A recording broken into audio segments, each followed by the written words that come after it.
जय राम। सादर नमन परम प्यारे राम, परम पूज्य गुरुजन, परम दिव्य आत्माएं और आप सबके मंगल आशीष लिए परमेश्वर कारण कृपा करके अपने श्री चरणों में लेके आए हैं। उनका बारंबार धन्यवाद, अनंत अनंत अनंत बार धन्यवाद, अनंत बार धन्यवाद, अनंत बार धन्यवाद। गुरुजनों की अकारण कृपा से वे हमें मन के रूपांतरण में लेके आते हैं। उनका बारंबार धन्यवाद। चिरनी बहुत ही प्यारा स्थान जहाँ पर हमें अपनी गोद में बिठाते हैं, अपने वचनों में से ओत प्रोत, अपने आदेशों से, अपने शब्दों में आकर हम पर इतनी कृपा बरसाते हैं। बहुत बहुत धन्यवाद उनका, अनंत अनंत। बहुत कृपा है, बहुत कृपा है। आज का भी दिन बहुत कृपामय ही रहा, बहुत कृपामय रहा। आज दया रही प्रभु की, कृपा रही प्रभु की, और सुचारू रूप से सब चलता गया। बहुत बहुत बहुत ही बहुत कृपा है, बहुत कृपा, दया है उनकी।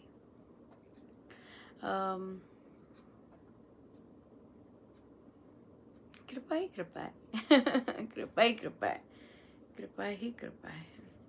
बहुत अच्छा लगता है जब साधकगण क्लियर होते हैं अपने थॉट्स में। बहुत अच्छा लगता है जब साधकगण क्लियर होके उसको एक्सप्रेस करते हैं अपनी थॉट्स में। बहुत अच्छा लगता है। ऐसे नहीं कि साफ नहीं है, ऐसे नहीं कि क्लैरिटी नहीं है। जब क्लैरिटी होती है, मुझे क्या पसंद है, मुझे क्या चाहिए, मुझे बहुत बहुत ही बहुत, और फिर उस विशेषकर साधना संबंध में, और विशेषकर उसमें जब परमेश्वर संतुष्टि दे देते हैं, ओ बहुत ही आनंद है, बहुत ही आनंद होता है, बहुत ही आनंद होता है, बहुत आनंद होता है, बहुत सारा आनंद होता है।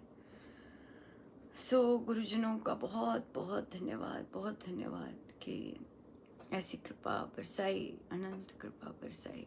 बहुत कृपा बरसाते हैं, बहुत ही कृपा बरसाते हैं,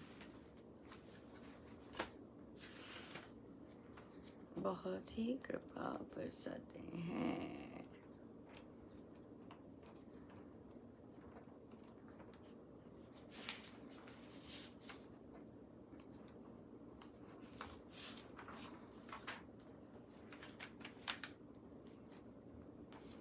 आज सुबह सुबह काम पर अब जल्दी और जल्दी जाना हो जाएगा शुरू, धीरे धीरे से, जैसे जैसे, और इतना सुंदर प्राकृतिक परमेश्वर मानो पता नहीं साक्षात ही आते हैं। बहुत ही बहुत, नहीं तो जब पूरा दिन होता है तब तो कुछ नज़ारे नहीं होते। आज गए और भी जैसे जैसे और आएगा समय, और इस तरह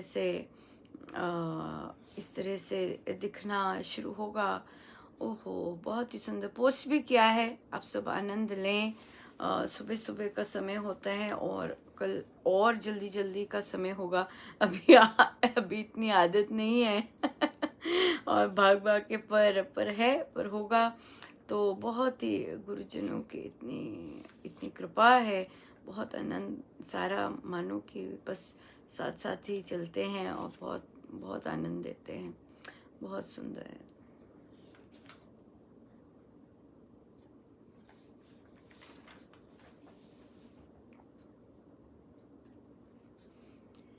मैं क्या जानूं मेरे रघुराई, तू जाने मेरी किस में भलाई। मैं क्या जानूं मेरे रघुराई, तू जाने मेरी किस में भलाई। सहारा तेरा है ओ साईं, सहारा तेरा है ओ साईं। मैं क्या जानूं मेरे रघुराई, तू जाने मेरी किस में भलाई, सहारा तेरा है ओ साईं, सहारा तेरा है ओ साईं। सारे जगत को देने वाले, मैं क्या तुझको भेंट चढ़ाऊं, जिसके साथ से आए खुशबू, मैं क्या उसको फूल चढ़ाऊं। अपरंपार है महिमा तेरी, कोई न जाने पार, सहारा तेरा है ओ साईं, सहारा तेरा है ओ साईं।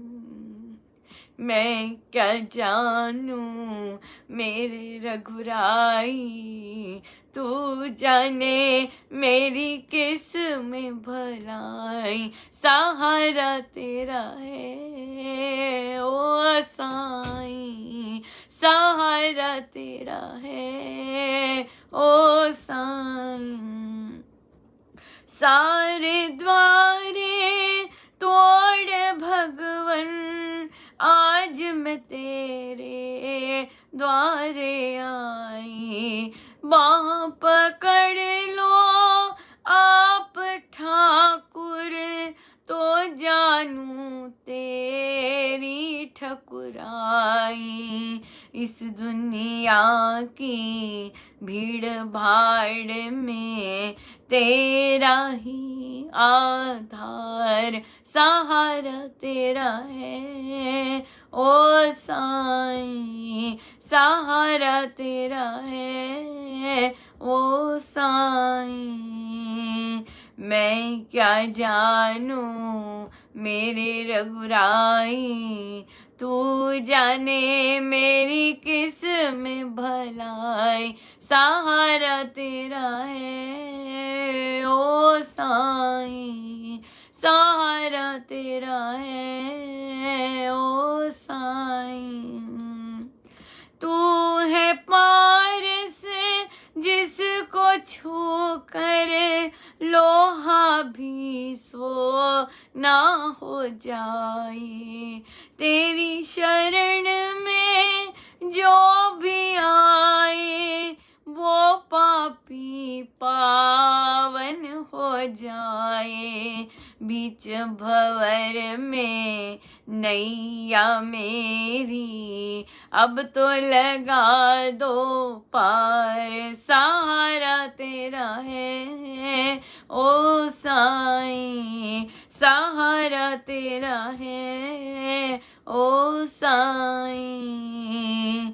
मैं क्या जानूं मेरे रघुराई, तू जाने मेरी किस में भलाई, सहारा तेरा है ओ साईं, सहारा तेरा है ओ साईं, सहारा तेरा है ओ साईं, सहारा तेरा है ओ साईं।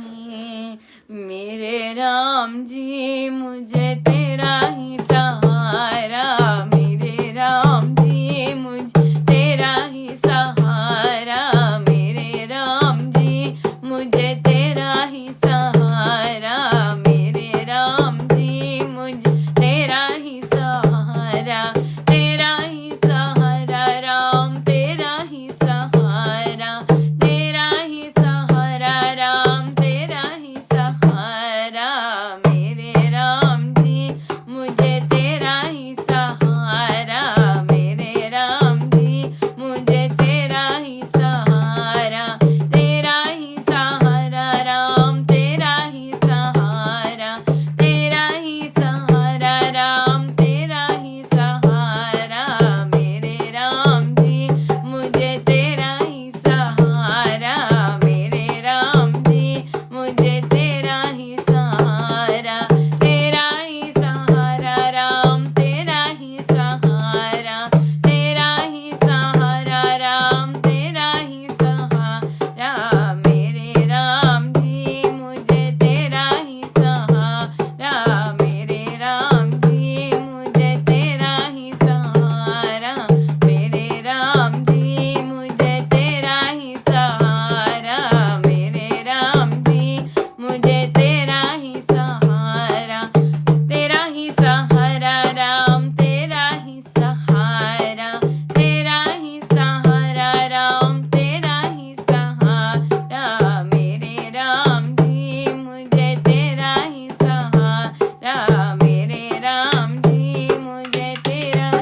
आइए हम चलते हैं श्री प्रवचन पीयूष जी पर। पृष्ठ है 390।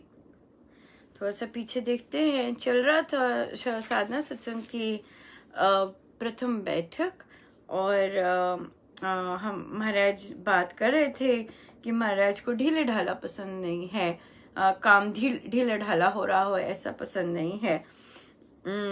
महाराज कहते ढीला ढालापन मुझे पसंद नहीं, और फिर ढीले ढाले होकर नहीं रहना चाहिए, चुस्त होकर रहना चाहिए। सत्संगियों को आपस में प्रेम से मिलना चाहिए, पर ये मिलने का प्रयोजन ना हो और फिर ऐसा भी ना हो कि अधिक समय बातों में ही व्यतीत हो जाए। ये बहुत इम्पोर्टेंट है।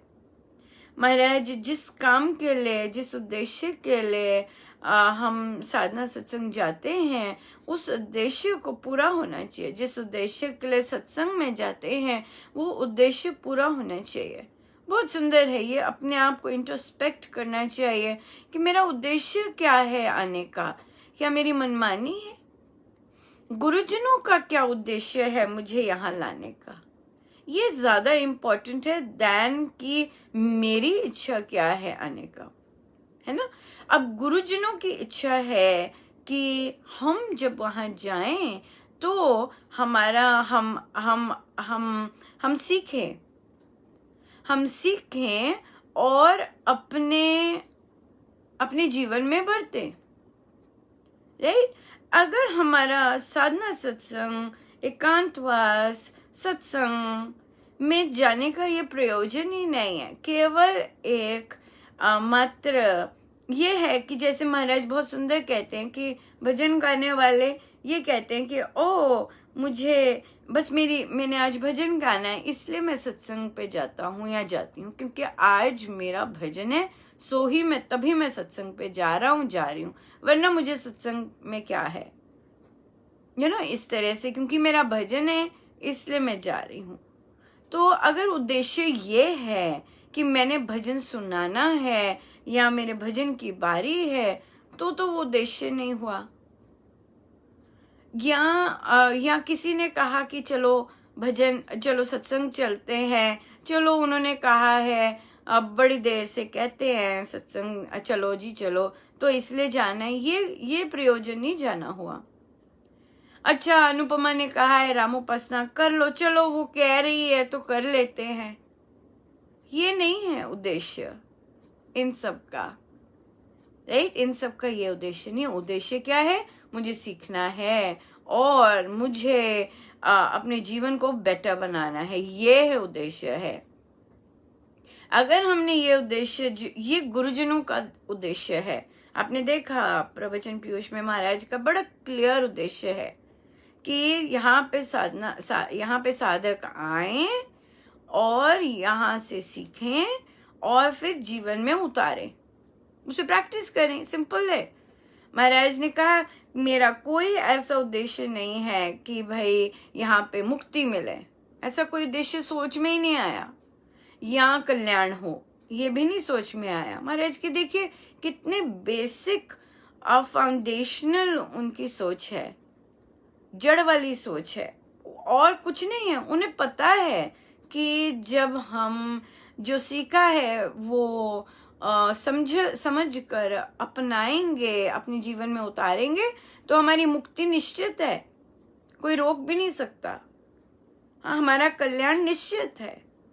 पर किंतु क्या करते हैं हम केवल वहां जाते हैं, या तो हम कुछ देने जा रहे होते हैं, या फिर हम कहते हैं हम कल्याण के लिए गए, किंतु हम मिस क्या कर देते हैं, जो वो चाहते हैं कि हम अपने जीवन में उतारें। और तभी हम अनेकों साधना सत्संग लगा के वैसे ही रहते हैं, अनंत सत्संग लगा के वैसे ही रहते हैं। हमारे में धेले भर का रूपांतरण नहीं आता, हिलता ही नहीं कुछ। ये कारण है। क्यों? क्योंकि हमारा उद्देश्य गुरुजनों का उद्देश्य से नहीं मैच करता, तभी हम खाली के खाली रहते हैं। जब हमारा उद्देश्य गुरुजनों के उद्देश्य से मैच कर जाता है और वह एक ही हो जाता है वहाँ पर, तो हमारा कल्याण तुरंत हो जाता है। जब हमारा उद्देश्य गुरुजनों के उद्देश्य से मिल जाए तो वो समष्टि उद्देश्य बन जाता है, वो परमेश्वर का उद्देश्य बन जाता है। पर जब हमारा उद्देश्य ही अलग हो और महाराज का उद्देश्य ही अलग हो तो खाली रहते हैं, बड़ा दुख हो जाता है, फिर खाली रह जाते हैं। ना जाने गुरुजनों ने कितनी मेहनत, आपको पता है गुरुजन कितनी मेहनत करते हैं हमें हमारे प्रारब्धों से निकाल कर सत्संग देने के लिए। बहुत मेहनत करते हैं। और जब तक साधक वहां पहुंच ना जाए बहुत मेहनत करते हैं। महाराज तब तक चैन नहीं लेते थे जब तक साधक साधना सत्संग नहीं पहुंच जाता था। फिर वहां उनका सिखाना, वहां बहुत रात दिन भर जागते रहना, जितनी मर्जी देर का साधना सत्संग हो उन्होंने जागते रहना।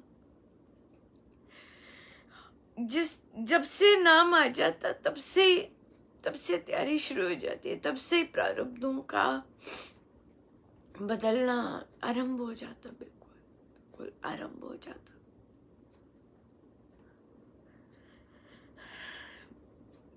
ऐसे बुलाते, बहुत मेहनत करते बुलाने में, बहुत ज्यादा।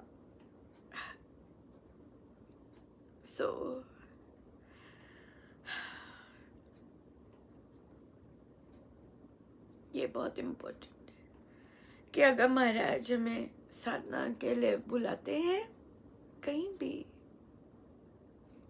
हमारा उद्देश्य उनके उद्देश्य से मैच हो जाए तभी कल्याण है, नहीं तो सारा समय व्यर्थ ही व्यर्थ,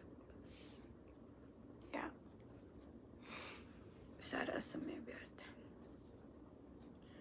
ऑलराइट, सो आगे तो महाराज कहते प्रेम हो आपस में। अगर एक दूसरे के साथ रहकर प्रेम नहीं किया और ऊंच नीच की, भेदभाव किया, प्यार नहीं दिया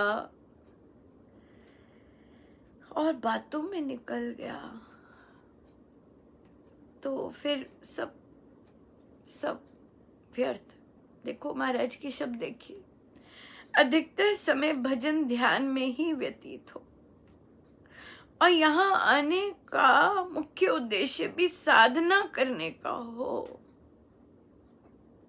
कीर्तन के बोलने वालों के पीछे स्वर मिलाकर बोलना चाहिए, बोलने में व ताली आदि बजाने में संकोच नहीं करना चाहिए, खुलकर बोलना चाहिए। जब कोई आवेश आए तो उसे रोकना नहीं चाहिए, इससे शक्ति का प्रसार होता है। भोजन के समय अति गंभीर नहीं होना चाहिए, उस समय कुछ विनोद होना चाहिए। 4 बजे घंटी बजेगी तो आप इस बात का बड़ा ध्यान रखेंगे और बड़ी सावधानी से सभी नियमों का पालन करेंगे। देखिए मेरे मिलने वाले भी यहाँ बहुत हैं, आपके मिलने वाले भी हैं, पर ये जगह भी तो थोड़ी है, और भी कई कारण हैं। गंभीरता भंग हो जाती है यदि हम सबको अनुमति दें। इसलिए नियम यही है कि केवल वे साधक जिनको कहा गया वही सम्मिलित हों। आप संयम करेंगे, संयम का बड़ा रस है, यह रस भी लेना चाहिए। तो मैं आपके लिए जो शब्द कहना चाहता था वह मैंने कहे। भगवान की बड़ी कृपा है, बड़ी दया है कि उसका यशोगान करने के लिए हम एकत्रित हुए। ऐसा अवसर पाना सौभाग्य है, ये जीवन में ही सौभाग्य की बात है। जीवन में राम नाम संचित हो, वह श्री राम सबको अपने नाम में रुचि दे, सबको प्रीति दे, सब में उसका प्रकाश हो, साधना सत्संग हरिद्वार दिनांक 19 अप्रैल 1959। ओ तेरी, समय आप रहे 4:30 बजे। देखिए 1959। हाँ, देखिए कितने कितने वर्ष के स्वामी जी महाराज। हाँ 98 ईयर्स के, 98 ईयर्स पर साधना सत्संग लगा रहे। और देखिए क्या कितना सुंदर, ओ माय गॉड, 98 ईयर्स कहने को होते हैं। सोच देखिए जरा, सोच देखिए, 1% का ढीलापन नहीं, 98 ईयर्स। या अमेजिंग। अब हम ये देख, हमारे लिए तो बहुत कुछ है।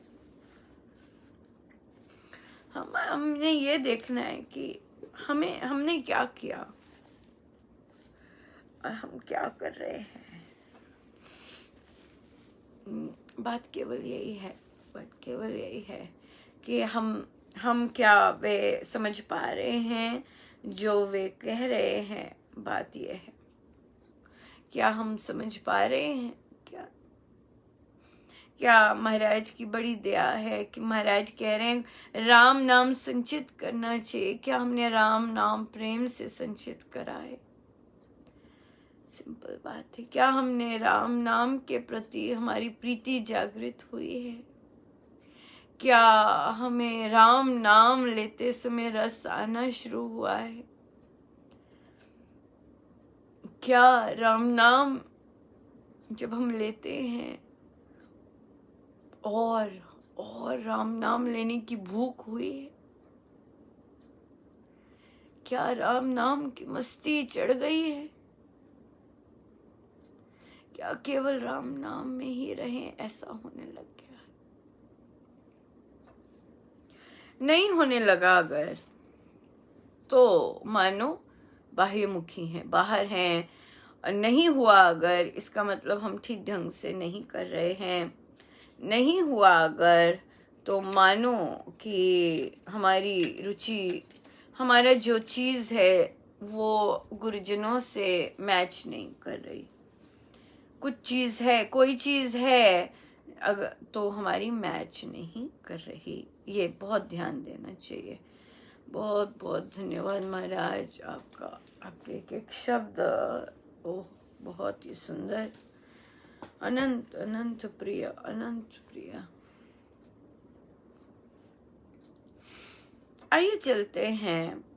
हमने कल बहुत सुंदर महाराज प्रश्न आया था, 10,000 के बाद क्या जाप करें, क्या करें। 10,000 हमने करना शुरू कर दिया, उसके बाद क्या करना शुरू करें, ये प्रश्न आया था। और बहुत सुंदर चर्चा चली। बहुत बहुत गुरुजनों का धन्यवाद कि देखिए अपनी साधना, अपने नाम के बारे में चिंतन करवाते हैं और चर्चा करवाते हैं। कितनी दया है उनकी, कितनी दया है, बहुत दया है। आइए चलते हैं आगे। तो हमने कल डिस्कस किया था कि महाराज कह रहे हैं कि महाराज ने पहले जब 10,000 का, उसके बाद हमारी नींव डलवाई जप योग की, मंत्र योग की। ठीक है, तो अब हमारा पहला बेस विश्वास का डला है कि ये जो मंत्र योग है ये सबसे फलदायक है। आशा है जो सुन रहे थे और जिनको जरूरत थी उन्होंने मंत्र योग के साथ जाप किया होगा। अब हम 24 घंटे बाद मिल रहे हैं, तो मंत्र योग के साथ जाप किया होगा। अब और अभी भी महाराज मंत्र योग पर डिफरेंट फाउंडेशंस, डिफरेंट संकल्प अब देंगे और डिफरेंट तरह से विश्वास के लेयर्स डालेंगे। अभी विश्वास ही है, महाराज ने अभी भी विश्वास पे ही है। फिर महाराज क्या कहते हैं? महाराज कहते हैं जब ये हमने मान लिया कि जो मंत्र योग से जो हम नाम लेते हैं वो अनंत फलदायक है, और महाराज ने कहा कि अपना जो विश्वास है इसमें सुदृढ़ रखिएगा, कोई भी चीज इसे चलायमान ना कर सके। उसके बाद महाराज कहते हैं कि फिर नेक्स्ट आता है कि हम माने कि राम मेरे सहायक है। तो महाराज अब यहाँ पर आ गए कि जो मंत्र है, मंत्र योग की बात की महाराज ने, अब मंत्र पे आए, और मंत्र में जो देवता विराजमान है हमारे इष्ट राम परमेश्वर, तो महाराज कहते हैं कि एक साधक को उन्नत करने का काम ये देवता सहायक होते हैं एक साधक की आध्यात्मिक यात्रा में। कौन, कहाँ है देवता? राम नाम में। अब हमारा संकल्प आता है कि राम नाम मेरे सहायक है। हाँ, यहाँ पे ये आता है कि इसके जो सहायक है वो है सारा उत्तरदायित्व ये मंत्र में विराजमान जो देवता है उनकी रिस्पॉन्सिबिलिटी है, वो इसके सारे करने वाले, देने वाले, सब सारा कुछ उस मंत्र के देव से होता है। हम अपने राम को उस मंत्र में विराजमान माने, तो जब हम जाप कर रहे हैं तो हम माने कि मैं राम नाम, इसमें मेरे राम मेरे सहायक है। यहाँ पे जाप करते करते राम मेरे सहायक है, ये राम इस मंत्र में विराजमान है और यही इनका धाम है। राम का धाम राम का नाम है। राम के धाम तक जाना है तो राम नाम ही उनका धाम है, नाम ही उनका धाम है। परमेश्वर का धाम कहीं और नहीं है, ईंटों का मंदिर, ये मंदिर, वो मंदिर, ये घर, वो घर, ये सब नहीं है। परमेश्वर का जो धाम है, राम का जो धाम है, वो उनका नाम है, नाम की महिमा है। तभी नाम की महिमा, उनके धाम की महिमा परमेश्वर से बढ़कर हो जाती है ना, क्योंकि परमेश्वर अपने जहाँ धाम में रहते हैं उसकी महिमा ज्यादा हो जाती है कि वहां रहते हैं। जब हम जाप कर रहे हैं, हम परमेश्वर को बिल्कुल अपने समीप मान कर कि मेरे राम तो मेरे इस नाम में ही बसते हैं और मैं वे ही मेरे सहायक हैं, वे ही सहायक है।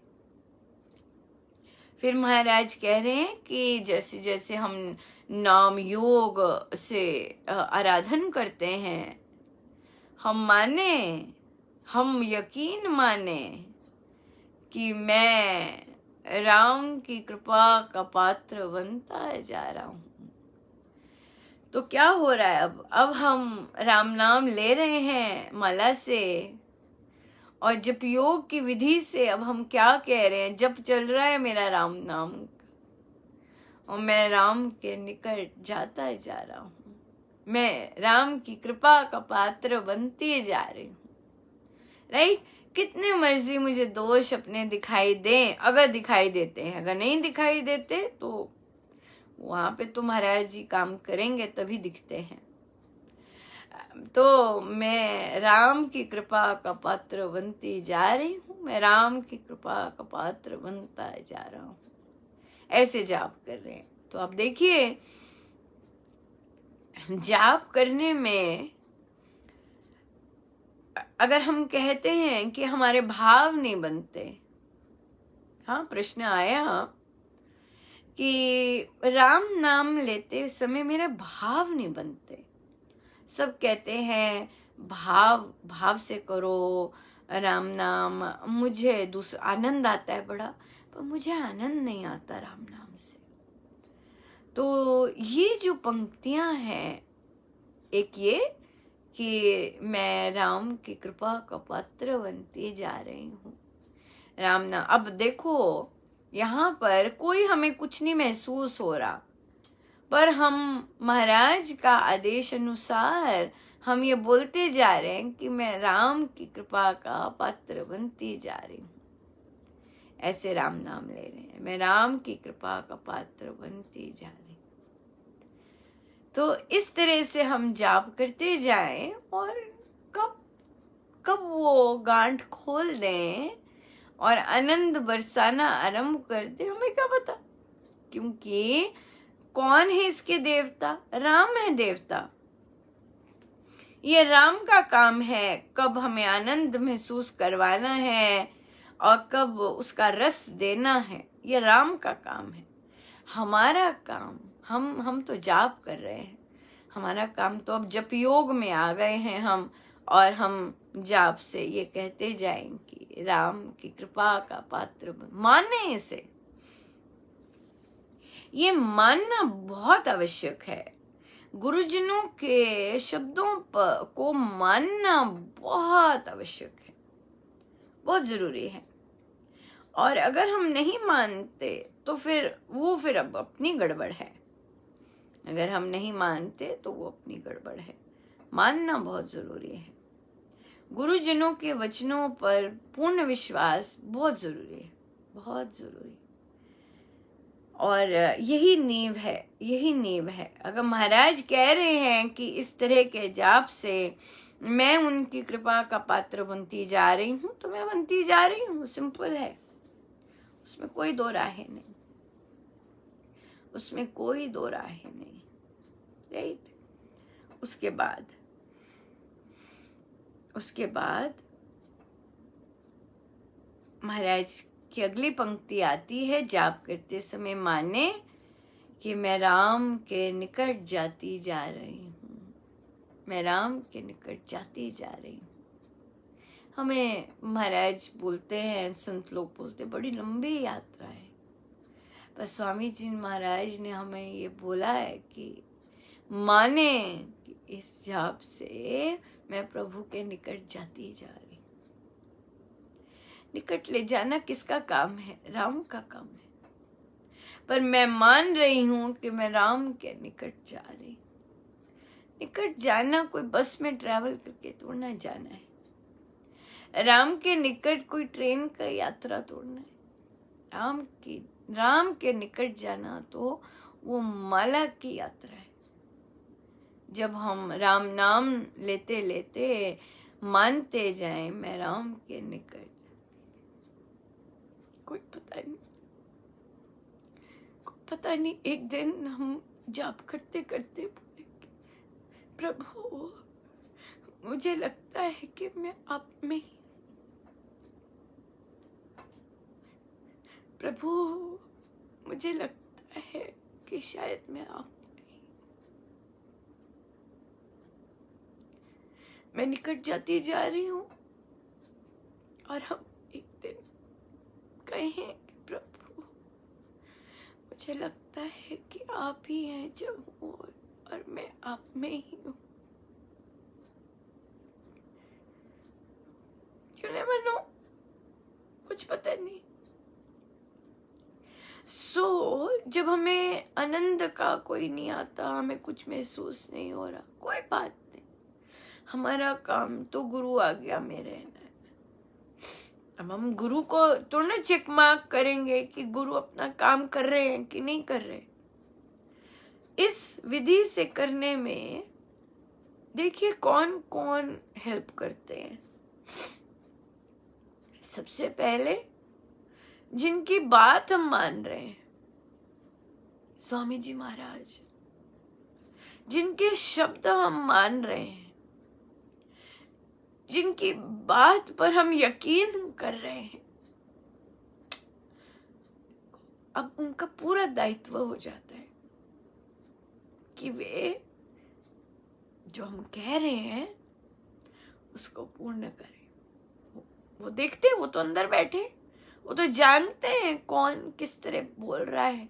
अगर हम केवल गुरु आज्ञा मानकर हमारे कोई भाव नहीं हो रहे, फिर भी ये मान के कह रहे हैं कि नहीं, स्वामी जी ने कहा है कि मैं मैं कृपा का पात्र बन रही हूँ। स्वामी जी ने कहा है कि मैं राम के निकट जा रही हूँ, तो मैं जाती जा रही हूँ, तो मैं कृपा का पात्र बनती जा रही हूँ। बिल्कुल, बस क्या बनता जा रहा हूँ, उसमें कोई और दो राय ही नहीं है, बिल्कुल बिल्कुल नहीं है।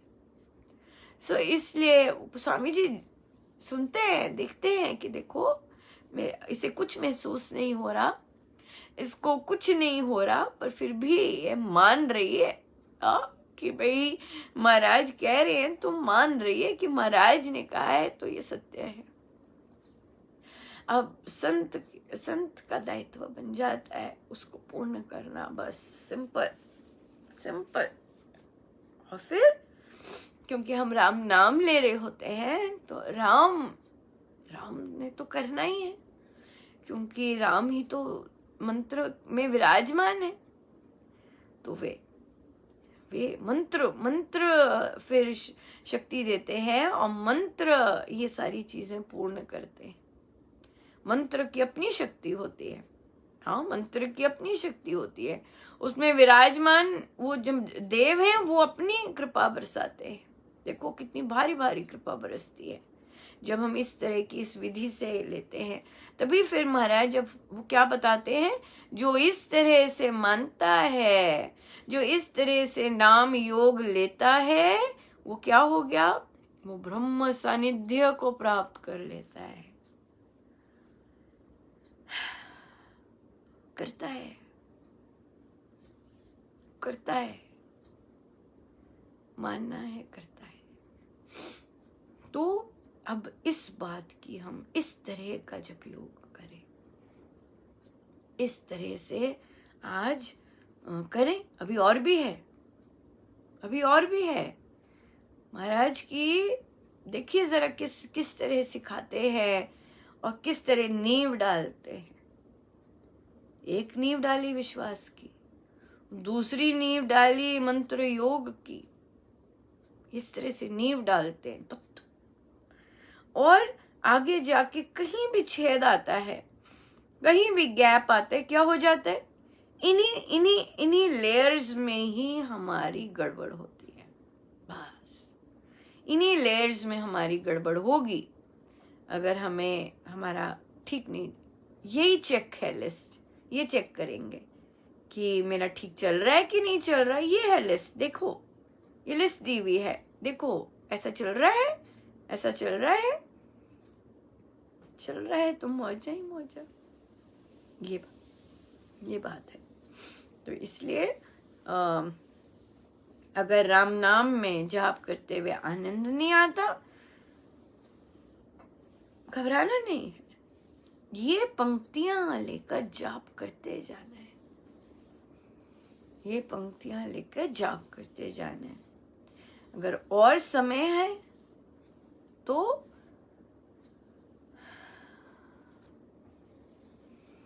मेरे हृदय में अपना प्यार भर दो, मेरे राम मेरी विनती स्वीकार कर लो, मेरे हृदय में अपना प्यार भर दो, मेरे राम मेरी विनती स्वीकार कर लो, मेरे हृदय में अपना प्यार भर दो, मेरे राम मेरी विनती स्वीकार कर लो, मेरे हृदय में अपना प्यार भर दो, मेरे राम मेरी विनती स्वीकार कर लो, मेरे हृदय में अपना प्यार भर दो, मेरे राम मेरी विनती स्वीकार कर लो, मेरे हृदय में अपना प्यार भर दो, मेरे राम मेरी विनती स्वीकार कर लो, मेरे हृदय में अपना प्यार भर दो, मेरे राम मेरी विनती स्वीकार कर लो, मेरे हृदय में अपना प्यार भर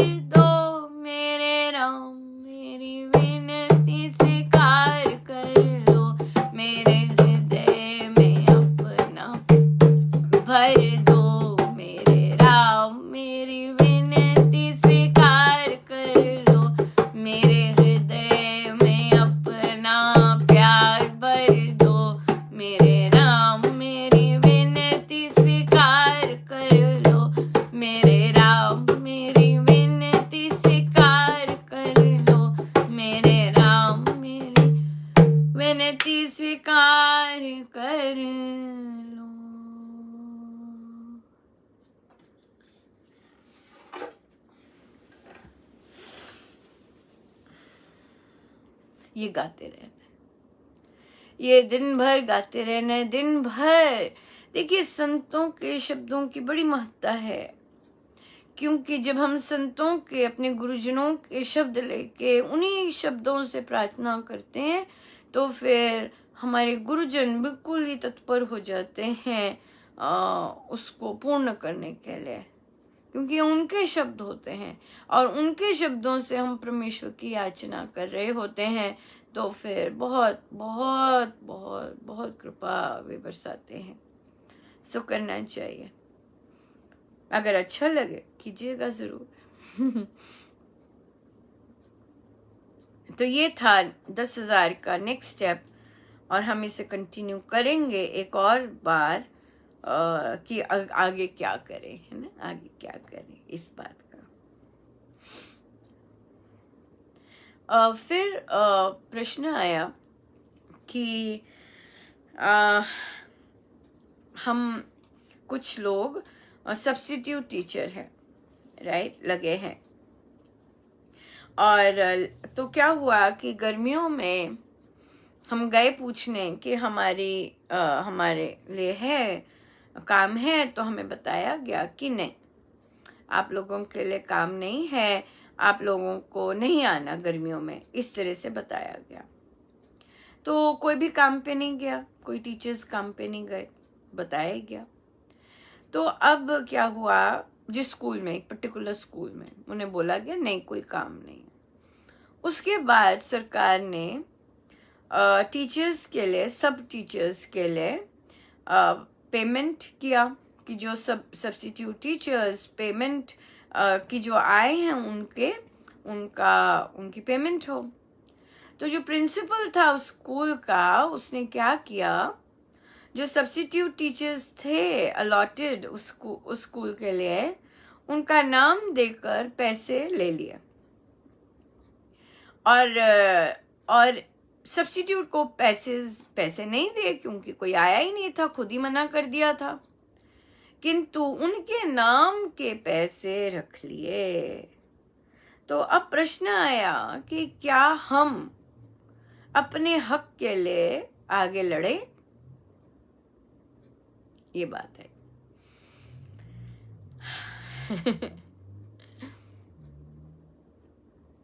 जब काम ही नहीं किया तो हक क्या, फिर नजर ही क्यों गई। जब काम ही नहीं किया तो उस पैसे पे नजर ही क्यों। Not at all, not at all. जब मैंने काम ही नहीं किया तो मैं उसके पैसे पे नजर क्यों रखूं। एक शिक्षक थे, वे अपने कार्यक्षेत्र के पर्यावरण के हेड करते थे। तो यही समय, कोविड समय, तो काम तो वे बहुत करवाते बच्चों से, किया भी बच्चों ने, बहुत बाहर का काम किया, सब किया, किंतु क्लॉज था, वहां क्लॉज था कि समय के बाहर रहकर, जैसे कार्य का समय है उसके बाहर रहकर काम करना है, और बच्चों से काम करना है और मिलना है, और फिर उसके फिर पैसे मिलेंगे। तो शिक्षक ने भरा नहीं, क्योंकि बाहर रहकर तो काम नहीं किया था, किंतु काम तो हुआ था, काम तो बाहर का बहुत हुआ था। पर शिक्षक को लगा कि नहीं, वो उन्होंने क्योंकि अपने भीतर रहकर ही किया, तो इसलिए उन्होंने उस पैसे के लिए भरा नहीं। वर्ष के अंत में उन्हें एक संदेश आता है कि आपका नाम रिकमेंड हुआ है पर्यावरण के टीचर्स, लीडर्स में, आप कृपया आप इसमें ज्वाइन करिएगा, और क्योंकि आप अपने कार्यक्षेत्र के पर्यावरण के को लीड करते हैं तो आपको इतना इतना इतना पैसा दिया जाता है। ये उनके कार्य क्षेत्र से उन्हें नहीं मिला, ये बाहर से जो राजकीय, जो उनके राज्य की जो संस्था, वहां से मिला।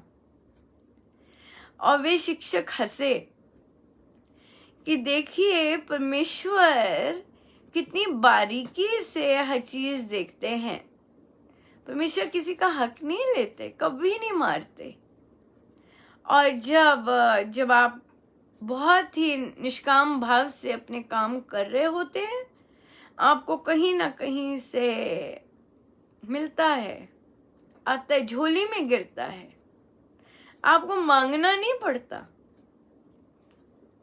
पड़ता, आपकी झोली में अपने आप गिरता है।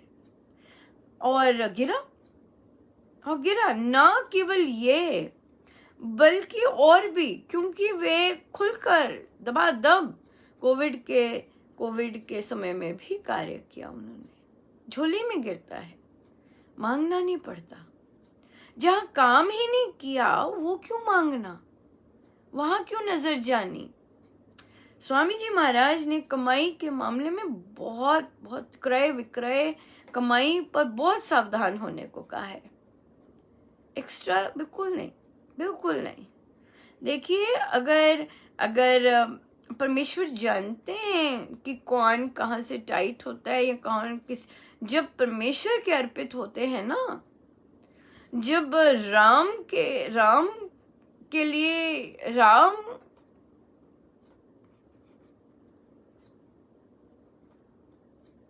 जब उनके सिवाय कुछ नहीं चाहिए होता ना, वे इस तरह की चीजें बहुत ज्यादा ध्यान रखते हैं, बहुत ही ज्यादा। और फिर आता है फिर तो अब उन्होंने कहा कि भाई, पर हमारा नाम लेकर कोई पैसे कमा रहा है। अरे भाई, वो तो अपना गड्ढा खोद ही रहा है अपने कर्मों का। वो तो जो इतनी गिरी हुई बात कर रहा है कि पहले तो टीचर्स को काम पे आने नहीं दिया और फिर उन्हीं के नाम का पैसा लेकर अपनी जेब में डाल रहा है और खा रहा है, वो तो अपने लिए अपना शैया तैयार कर रहा है ना। अब उसके बारे में हम उसके बारे में तोड़ना हम कहें। हमें तो ये देखना है कि मैं सही तरह से पैसे की कमाई कर रहा हूं कि नहीं कर रहा। ये हक नहीं है। हक तो तब होता जब आप गए होते, अपनी क्लासेस ली होती, किंतु फिर भी आपको पैसे नहीं दिए गए होते, वो होता हक। उसके लिए फिर बोलना होता। जब गए ही नहीं, जब पढ़ाया ही नहीं, तो फिर थोड़ी ना हक है। वो तो प्रारब्ध आड़े आ गए ना। वो तो ये तो सब प्रारब्धों का खेल है कि उस आदमी ने कमाई तक नहीं करने दी, मतलब कि आओ सुचारू रूप से पढ़ाओ, वो भी नहीं करने दिया और वो भी पैसा खा गया। वो तो उसका तो कहना ही क्या, उसके तरफ क्या नजर करे। ये है असली बात कि हमने तो किया ही नहीं, तो हम उसकी तरफ नजर ही क्यों करें। हमें तो बल्कि बिल्कुल निडर होके कहना, नहीं भाई, हम तो गए ही नहीं, हमने क्या पैसे लेने हैं, हमारा बनता ही नहीं है।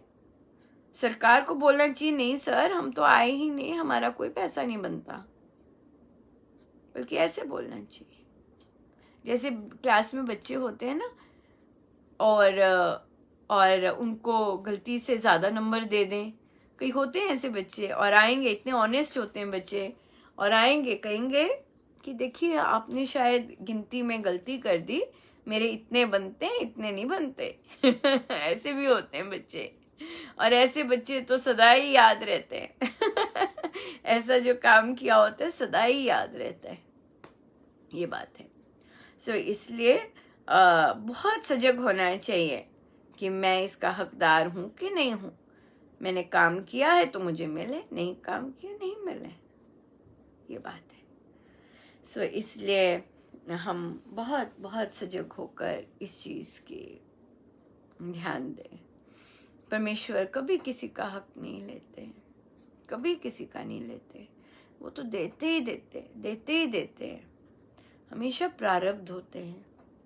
महाराज कहते एक चवन्नी ज्यादा नहीं मिलती, एक चवन्नी कम नहीं मिलती, ये बात है।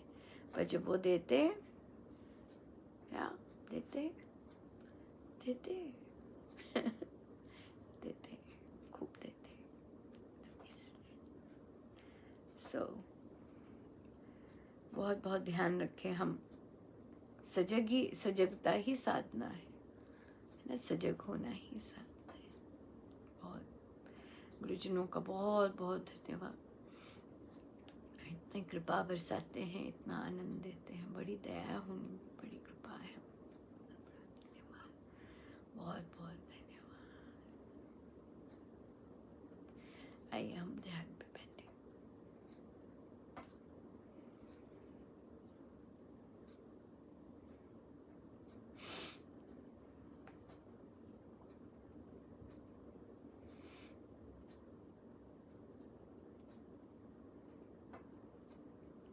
अपने प्रभु, अपने गुरुजनों के श्री चरण में बारंबार नमन अनंत बार।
बड़े प्यार से अंदर ही अंदर राम नाम का चिंतन करते जाएं या हम सुनते जाएं। और जो भी जपयोग की पंक्तियां हैं वो हम बेशक गुनगुनाते जाएं या उनका चिंतन करते जाएं। श्री अमृतवाणी जी की भी पंक्तियां कर सकते हैं, प्रेम की पंक्तियां भी कर सकते हैं। जो भी परमेश्वर झोली में डालें वे कर सकते हैं। प्यार की बातें करें, प्रीति की पंक्तियां लें। अपना आप विरध विचार दीजिए भगवान नाम प्यार। प्यार करें प्रभु से, नाम से प्यार हो जाए हमें बहुत उच्च, बहुत बहुत ही सुंदर चीज है। नाम से प्रीति हो जाए, नाम से प्रीति हो जाए, बहुत ही सुंदर चीज है।